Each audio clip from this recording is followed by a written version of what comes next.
প্রথম দিন জান্নাতে ঢোকার সাথে সাথে পুরুষরা ৭২ জন করে বউ পাবেন। এই বেশতে ২-৩ জন খুশি আর সব চুপ করে বসে রয়েছে। ৭২ জন স্ত্রী, বলবেন না কিছু? বেজার? আমাকে বাড়ির পাশে একজন ২ বোর জ্বালায় বাড়ি থাকতে পারে না, ১২ মাস কাল তবলিগি থাকে, আর অর্ডন বউ থাকলে জান্নাত তো দূরই করতে, দোজকেই থাকতে পারি না, পারি করা যায় না। এই চিন্তায় ভয় পাচ্ছেন নাকি? কোনো টেনশন নাই, জান্নাতি হুররা কোনো গ্যাঞ্জাম করে। দুনিয়ার ২ বউ তো মারামারি, জনে চুল ছিঁড়াছিঁড়ি কামড়া কামড়ি মারামারি বাড়ি বাড়ি বাঁধায়, মাঝে ২ জন এসে আপনার পর হামলা করে। কি জন্য করে? জাগতিক যে স্বার্থ আছে সে স্বার্থের অভাবের কারণে, তাই তো নাকি বলেন? স্বার্থের অভাবে। আর জান্নাতের মধ্যে স্বার্থের কোনো অভাবই নাই। ওই জান্নাতি ৭২ জন হুর আইসা কোমর দুলাই দিলে আপনার সামনে ড্যান্স করবে আর গান গাইবে, আরবিতে গান গাবে। নাহনুল খালিদাতু ফালা নাবিদু, নাহনুন নাইমাতু ফালা নাবআসু, নাহনুর রাজিয়াতু ফালা নাসকাতু, তুবা লিমান কানা লানা ওয়া কুন্না লাহু। আল্লাহু আকবার। তারা গান গাবে আর বলবে আমরা চিরকাল আছি, চির সুন্দরী, আমাদের চেহারার ভিতরে ভাঁজ পড়বে না। আল্লাহর কিরে আপনার কোন দোকানে যে একটা ফেয়ার অ্যান্ড লাভলি কিনে আনা লাগবে না। আমাকে এ চেহারা হলো স্টাই একের ওয়াটার প্রুফ এবং বার্ধক্য প্রুফ, এ বুড়ো হয় না। নাহনুল খালিদাতু ফালা নাবিদু, কোনদিন আমরা শেষ হব না। নাহনুন নাইমাতু ফালা নাবাসু, আমরা কোনদিন, আমরা যে নিয়ামতের সাথে আছি, যে সৌন্দর্যের সাথে আছি, এই সৌন্দর্যের মধ্যে কোনো ঘাটতি নাই। নাহনুর রাজিয়াতু, নাহনুন রাজিয়াতু ফালা নাসকাতু, আমরা চিরকাল আপনার পর খুশি আছি, কোনোদিন বেজার হব না। বাজার কম হয়ে গেছে বলে রাগ হবো, আমাদের সাথে রাত সময় কম দিয়েছেন বলে রাগারাগি করবো, শাড়ি চুরি কম দিয়েছেন বলে রাগারাগি করবো, এমন কোনো ঝামেলা আপনাদের সাথে আপনার সাথে আমাদের কোনোদিন বাঁধবে না। আমরা আপনার পর খুশি, আপনি আমাদের পর খুশি। কাজে ৭২ ডানা ৭২,০০০ও যদি হয় তার কোনো টেনশনের কারবার নেই, ঠিক না? এরপর হয়তো বলবেন যে এত বৌদি কি করবো, কি করবেন সেই দিন করার সময় বুঝবেন, আগের থেকে করার দরকার নেই। এরপরেও যদি কম হয়ে যায়, প্রত্যেক মাসে জান্নাতের ভিতরে একটা বাজার হবে, বাজারের নাম বউ বাজার। বাজারের নাম কি? বউ বাজার। এই বউ বাজারে আর কিছু কিনতে পাওয়া যায় না, মাছ শাক পুঁইশাক মুইশাক ডাটা ডুটো এগুলো লিচু মিচু কিনা, ও জায়গায় খালি বউ কিনতে পাওয়া যায়। আপনার এই বউ কিনবেন প্রত্যেক মাসে ১,০০০। কন্যা সুবহানাল্লাহ। এই জান্নাত কি জন্য মানি তাজা ভাইন্না মাই হাতে দিই, এগুলো বলার আমার দরকার আছে। কারণ বিষয়টা যদি রেজাল্ট যদি আমার ভালো মনে হয়, প্রতিদান যদি ভালো বুঝি, তাহলে তার পিছনে যত পরিশ্রম আমি করতে রাজি আছি, ঠিক কি ঠিক না? চাকরিতে যদি ভালো বেতন পাই, তাহলে তার জন্য যত পরিশ্রম করতে রাজি আছি। ব্যবসায় যদি ভালো ভালো আছে, তাহলে ওই ব্যবসা করতে যত পরিশ্রম করতে রাজি আছি। ক্ষেত খামারে যদি ভালো ফসল আসে, তাহলে সেই ক্ষেতের ভিতরে সব করতে রাজি আছি। কাজেই আমার এই জান্নাতের এই ফলাফল এত ভালো, যদি আমি বুঝি, তাহলে তার পিছনে যত পরিশ্রম করতে রাজি আছি না? নামাজ পড়তে হলে পড়বো কি বলবো না? রোজা রাখতে হলে রাখবো কি রাখবো না? তিলাওয়াত করতে হলে করবো কি করবো না? একটু বলেন, আপনি কি 7 তলা বিল্ডিং এ খুশি থাকবেন, নাকি ৬,৬৬৬ তলা পাইলে বেশি খুশি হবেন? ৬,৬৬৬ তলা বেশি খুশি না? পাবলিক কেউ কেউ আছে যে আরে আমরা তো নামাজ কালাম যাও একটু ভরি, কতজন তো মোটেই ভরে না। তাতে উনি বুঝতেছে যে উনি বাড়ি কিছু কামাই ফেলাইছে। আখিরাতের ব্যাপারে আপনি এই অল্পের মধ্যে বাড়ি তুষ্ট থাকেন, ইবাদতের ক্ষেত্রে আপনি অল্পের মধ্যে খুব তুষ্ট থাকেন। আমরা তো যাও একটু করি, করতে মোটেই ভরে না, তাতে আমরা তো তাকে চাইতে বেশ খানিক আগে ভেসতে যাব। কিন্তু তুমি যে গোড়ার ডিম ভরতেছো তা হচ্ছে কি হচ্ছে না তারই বা ঠিক কি, এটা তোমার জানা নাই। দরকার কতটুক সেইটুক কি তুমি বুঝে নেছো? কষ্ট পাচ্ছেন নাকি? আমাদের স্বভাব এরকম। দুনিয়ার ব্যাপারে আমরা এরকম কনাত করি না। আরে আমি যাও কখন ভ্যান তো চালাই কাছে, আর একজন তো তাও পাচ্ছে না, তা তো কর না। তা আপনি তো ভ্যান চালানোর পরে কিছুদিন পর আবার অটো কেনার চিন্তায় আছেন, কিছুদিন অটো চালানোর পরে এরপর আবার 4 চাকা কেনার চিন্তায় আছেন। কেন আপনি নীরব থাকেন? আমার তো ভ্যান হলিও আছে, আর একজনের তো তাও নাই, যাকে আমি ভ্যানই চালাই খাই, এই আর বাড়বো না, এ তো কোনো দিন কর না। আখেরাতের ব্যাপারে গেলে আমি তো আলহামদুলিল্লাহ একটু জানি, অনেকে তো মোটেই জানেন। আমার অত বড় দালানের দরকার নেই, কোনো মতে 7 তলাটা ভালোই যথেষ্ট। এটাই হলো আপনার বঞ্চিত আর মাহরুম হওয়ার একটা সূত্র। কাজে আমার ফিকির থাকতে হবে, আমি ৬,৬৬৬ তলা দালানের মাথায় উঠবো। রাজি আছেন না ইনশাআল্লাহ? এর জন্য আপনাকে ৬,৬৬৬ আয়াতওয়ালা কোরআনটাও শিখতে হবে। কথা বলতে যে সরে চলে আসছি। আল্লাহ পাক নবী আলাইহিস সালাতু ওয়াস সালামকে সান্তনা দিলেন, ওমা আলাইকা ইল্লাল বালাগ লা তাহজান ওয়া লা তাখাফ, ভয় পেন না, টেনশন করেন না, দুঃখ নিয়েন না, হিদায়াতের জিম্মাদারি আপনার হাতে না, হিদায়াতের জিম্মাদার আপনি না, হিদায়াতের জিম্মাদার কে? একটু কান না কে? ইন্নাকা লা তাহদি, আপনি যাকে খুশি তাকে হিদায়াত দিতে পারবেন না। ইন্নাকা লা তাহদি মান আহবাবতা ওয়ালাকিন্নাল্লাহ ইয়াহদি মান ইয়াশা, আল্লাহ যাকে চান তাকে আল্লাহ হিদায়াত দেন। এক দুই কথার মধ্যে হিদায়াত পেয়ে যায়, কথা না শুনে হিদায়াত পেয়ে যায়। হযরত ওমর ইবনে খাত্তাব খলিফাতুল মুসলিমিন ফারুক আযম রাদিয়াল্লাহু তাআলা আনহু নবী পাকের কাছে কি বলেন? নবী পাকের কাছে হিদায়াত আনতে জন্য রওনা দেয় নাই, নবী পাকের কল্যাণের জন্য রওনা দিয়েছিল। কিচ্ছা সবাই জানেন, ঠিক না? হুজুরের মাথা আনতে গেছে, যাইয়া উনার বোনের বাড়ি ঢুকে সে জায়গা যে দেখে যে তারা সূরা তাহা পড়তেছে, সূরা তাহা তেলাওয়াত করতেছে। সূরা তাহার একটা আয়াত উনার ভিতরে এমন ভাবে হিট করছে, উনার বোন বনাই কলেমার দাওয়াতও দেয় নাই। সেখানে হযরত খব্বাব রাদিয়াল্লাহু তাআলা আনহু তাদের উস্তাদ ছিলেন, সেও ওনাকে কলেমার দাওয়াত দেয় নাই, পড়তেও বলে নাই। যার বোন বনাই তারাও পড়ে নাই, দেখে একটা চামড়ার গায়ে আয়াত লেখা, সূরা তাহার একটা আয়াত লেখা, কুল ইন্নানি আনাল্লাহ লা ইলাহা ইল্লা আনা ফাবুদনি ওয়া আকিমিস সালাতা লিযিকরি। আল্লাহু আকবার। এই আয়াতটা ওমর লেখাপড়া জানে, চামড়ার গায়ে শুধু আয়াতটা চোখে পড়ছে, আর ওই চামড়ার আয়াতের থেকে হযরত ওমরের ভিতরে আয়াতটা ঢুকে গেছে। হযরত ওমরের বোন বলেন, আমার ভাই যখন ওই আয়াতের দিকে তাকাইছে, আমারে পিটাইছে, তো আগে পর্যাপ্ত পিটেন। আমার ভাই যখন আয়াতের দিকে তাকাইছে, আমার মনে হলো যেন আমার ভাইয়ের চোখ দিয়ে, আমার ভাইয়ের মুখ থেকে একটা কালো কি যেন বেরোয় গেল, ভিতরে যে কুফরির অন্ধকার ছিল ওইটা বেরোয় গেছে। আর ইতিমধ্যে দেখি ওই চামড়ার থেকে যেন একটা লাইট আমার ভাইয়ের চোখের দিকে যে ঢুকছে, আর এতটুকু ওমর হিদায়াত পেয়ে গেছে। মিস্টার আবু জাহেল নবী পাকের কাছ থেকে প্রায় 2000-এর উপরে মুজিজা দেখছে। এই আবু জাহেল 2000-এর উপরে মুজিজা, নবী পাক যতবার চ্যালেঞ্জ দিয়েছে আবু জাহেল ফেল করছে। নবী আলাইহিস সালাতু ওয়াস সালামের একটা মুজিজা আর খেয়াল করতেছেন না মনে হয়? এই আটা আটি করে, এই তালবি আলিমরা আটে খায়, এই হুজুর এইগুলো এই আটা বন্ধ করেন না। আপনারা যারা দাঁড়িয়ে আছেন জায়গা পাচ্ছেন না বিদায় নাকি? একটু বসলে ভালো লাগবে, দাঁড়ায় থাকলে মনে হয় যেন আপনাদেরও পছন্দ হচ্ছে না নাকি, কি দেখি এরকম একটা এলোমেলো ভাব আমার কাছে ঠায়। একটু বসে বললি ভালো। নবী আলাইহিস সালাম মেরাজে গিয়েছিলেন, স্বপ্নে না সরাসরি? একটু কথা কন, স্বপ্নে না সরাসরি? সরাসরি গিয়েছিলেন। তো নবী যখন এই মেরাজের কিসসা শুনাইলেন, সাহাবাই কিরামরাও প্রথম দ্বিধাদ্বন্দ্বের মধ্যে কেউ কেউ পড়ে গেছে, পরে সবাই জায়গা মতো চলে আসছে। এই কিসসা আশপাশে যখন ছড়িয়ে পড়ছে, আবু জাহেলের কাছেও চলে গেছে। তা আবু জাহেল এসে কইতেছে, বাতিজা একদিন যা কইছো না কইছো, মানলি মানলাম, না মানলি না মানলাম, তোমার দলে সে কথা শুনে অনেকেই দুর্বল হয়ে তোমার দলে চলে যাচ্ছে, কিন্তু এই 2-3 দিন হলে একটা কথা শুনতে তুমি একতি গেছো কে? কি কাকা জান? তুমি নাকি তোমার আল্লাহর বাড়ি গেছিলে, মেয়েরাজ আর শেয়াজিমে গেছিলে? হয় চাচাজান গেছিলাম। সে তোমার আল্লাহ, তোমার ব্যাপার, তোমার হয়তো ধরে টাইম দিয়ে উপরে নিয়ে গেছে, গেলি যেতে পারে, কিন্তু সাথে যে আর কিছু বাজে কথা কও এইটা কইও না। কয় আর কি কই? তুমি বলে এই জায়গাতে মদিনায় গেছো সেই এক রাত্রি, সেই জায়গা থেকে ফিলিস্তিন গেছো, ওই জায়গাতে আবার ইসরায়েল গেছো, সেই জায়গাতে আবার গেছো কি কয় মুসা আলাইহিস সালামের শ্বশুর বাড়ি, সোহাইব আলাইহিস সালামের বাড়ি ওয়া দিয়ে চলে, তারপরে গেছো আর এক জায়গা, তারপরে মুসা আলাইহিস সালামের যে তুর পাহাড়ে আল্লাহ নবুয়তি দিয়েছে সেই জায়গা গেছো, এরপরে ফিরে বাইতুল মুকাদ্দাসে যে ইমামতি করছো। এই কথাগুলো বাদ দিয়ে আটটুক কইও। হুজুর কাছে জান যা গেছি তা কবে, তো অসুবিধে কি? আর ওটা সুকার আর যা যা কও, এই রাইতে ঘোরার কথা বাদ দাও। তুমি বাইতুল মুকাদ্দাস গেছো, তার প্রমাণ কি? হুজুর কাছে আসা প্রমাণ কি হলে তুমি খুশি? কয় কও তো বাইতুল মুকাদ্দাসের কয়টা জালনা, কয়টা দরজা? এটি কি এটা হওয়া কথা না?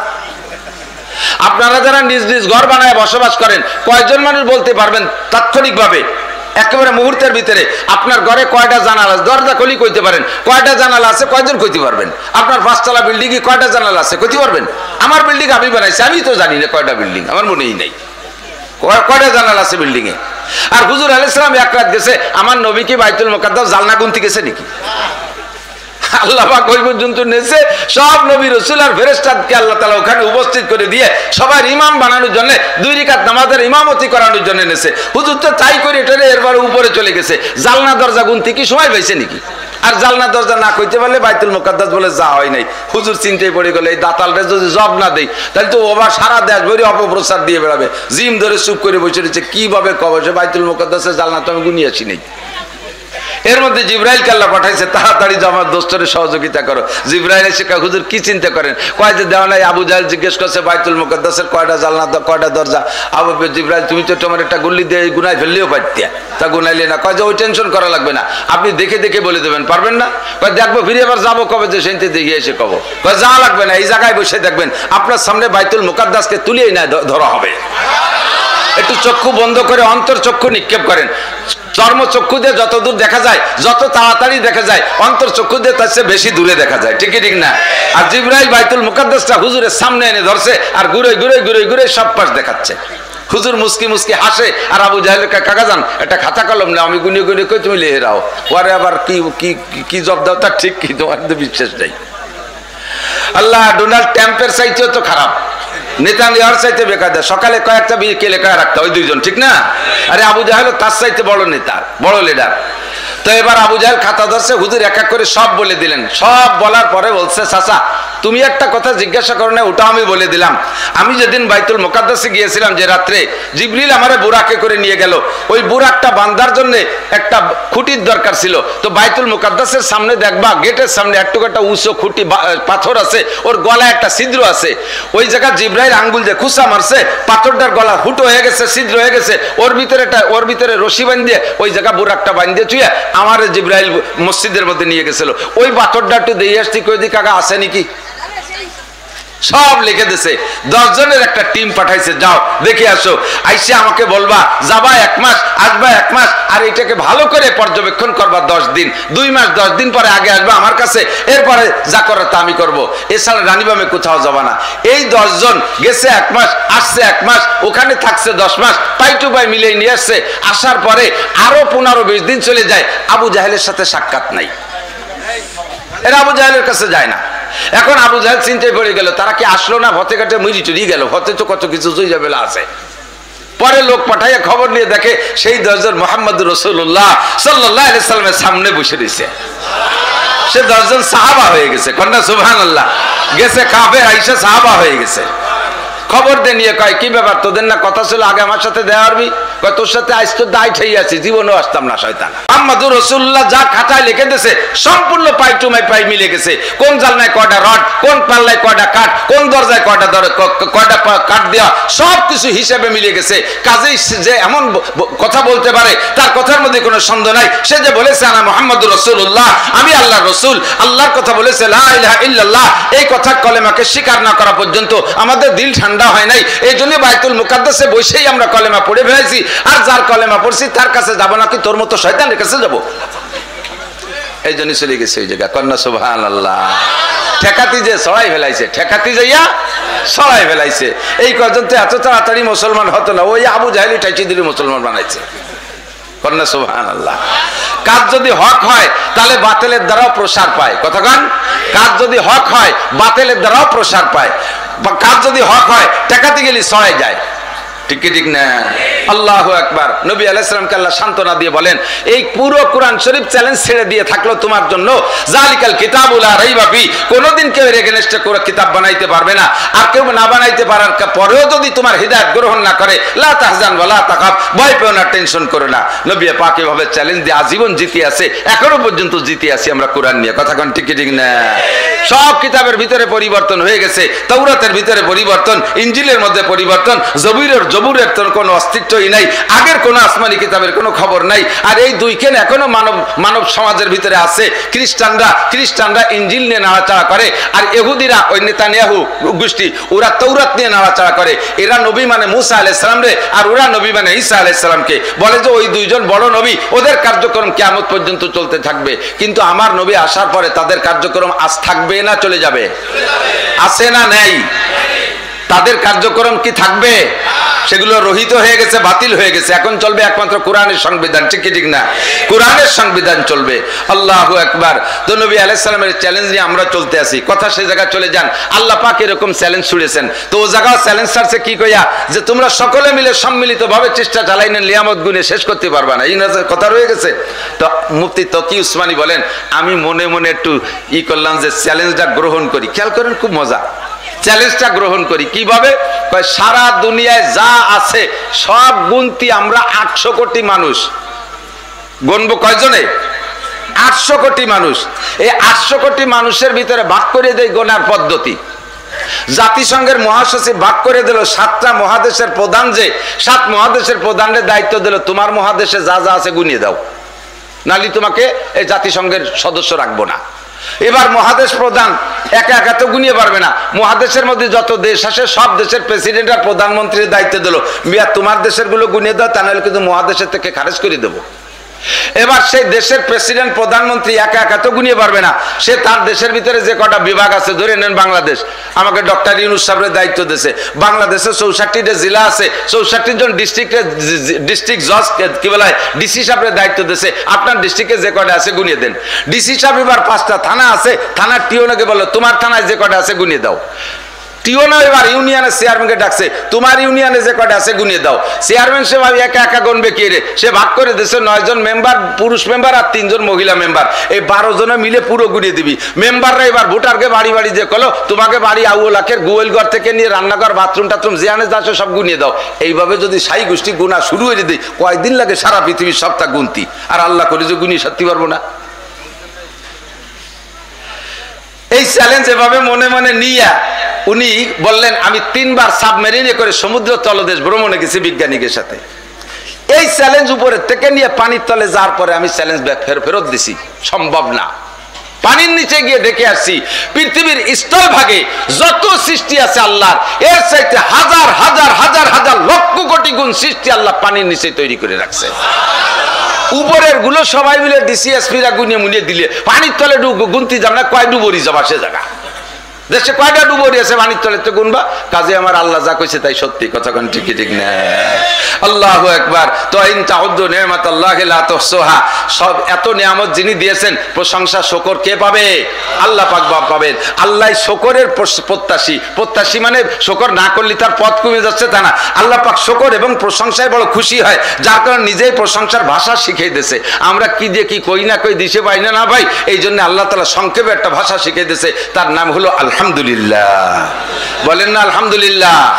আল্লাহ কাই প্রশংসা করবা, শুকর আদায় করবা, আমার 5 পাইরও লাভ নাই। তোমরা সবাই মিলে প্রশংসা করলে আমি আল্লাহ খুশিতে আর একখান বড় চেয়ার বানাইয়া একটু উঁচু হয়ে বসি তা না, আর সবাই মিলে আমার নাশক্র করলেও আমি রাগ করে চেয়ারের তে নামে খেজুরির বাটি নিচে নিচে শুয়ে থাকি, এরকমও না। আমি আল্লাহ যেখানে আছে এখানেই থাকি, তবে যদি শুকর আদায় করো তোমার লাভ, শুকর আদায় করবা তোমার লাভ। লাইন শাকারতুম লাযিদান্নাকুম, তুমি যে নিয়ামতের শুকর আদায় করবে ওই নিয়ামত বাড়িয়ে দেব। আল্লাহ পাক বলেন, তাহলে শুকর করলে কি আল্লাহ লাভ না আমার লাভ? আল্লাহর লাভ না আমার লাভ? এই দুনিয়াও দেখবেন কোন একজন বড় লোক আপনার 5,000 টাকা দিয়েছে, তারে আপনি থ্যাংক ইউ ধন্যবাদ দিলেন, হাতে একটা চুমো খাইলেন, বললেন যে কাকা এই পুরো যশোর শহর চষি ফেলাইছি, কেউ সাইডি পয়সাও দেয় নেই, আল্লাহ যে আপনার কি কলিজা দিয়েছে, আপনার চাইতে আপনার কলিজা বড়, বাঙ্গির চাইতে বেশি বড়, আপনি এত বড় হলেন কিভাবে? এইভাবে চাটকি চাটা মারলে কয় বাবা আগামী শুক্রবারে আবার আসিস। ঠিক ঠিক না?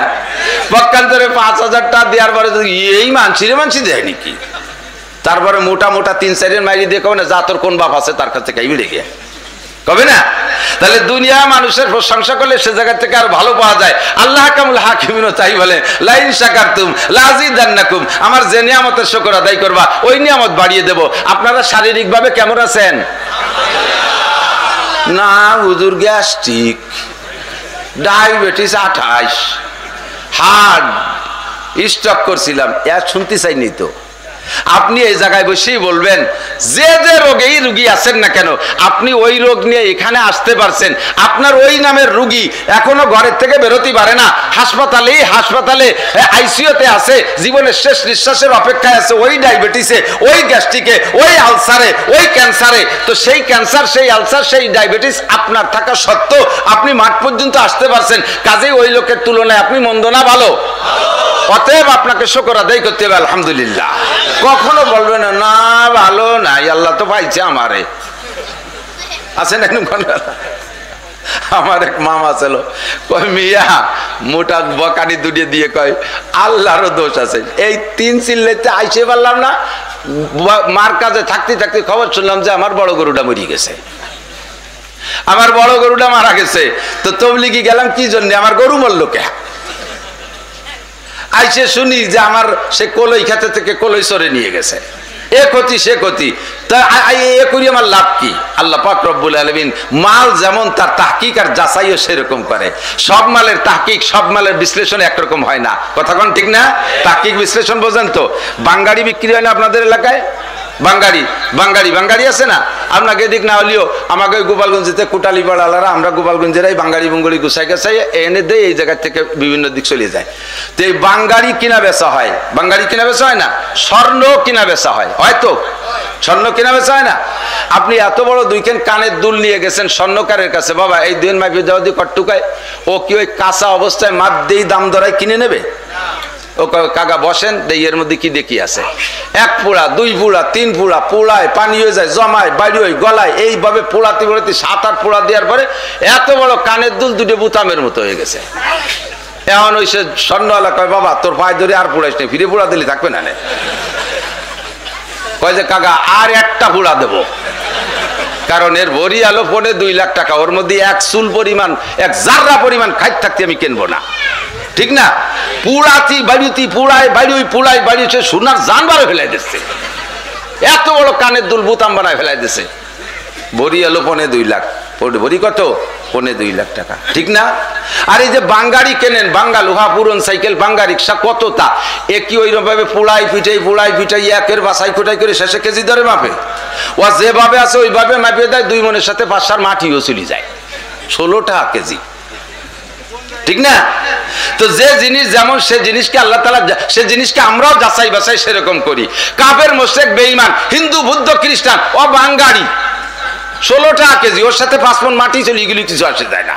এই জন্য আকাম কুকাম ভালো মন্দ যাই কিছু করে আল্লাহ তাআলা তাদেরকে তাৎক্ষণিকভাবে ধরে না, কিন্তু মুসলমান অন্যায় করলে এটি আল্লাহ সহ্য করতে পারে না। তুই হলো 2.5 লাখ টাকা ভরি, তোর মধ্যে খাইত থাকবে কে? তোর মধ্যে খাইত থাকবে কে? তুই কেন রোজা রাখবি না? এই জন্যই তোর ঠ্যাং ভেঙে ফেলাই দেবো।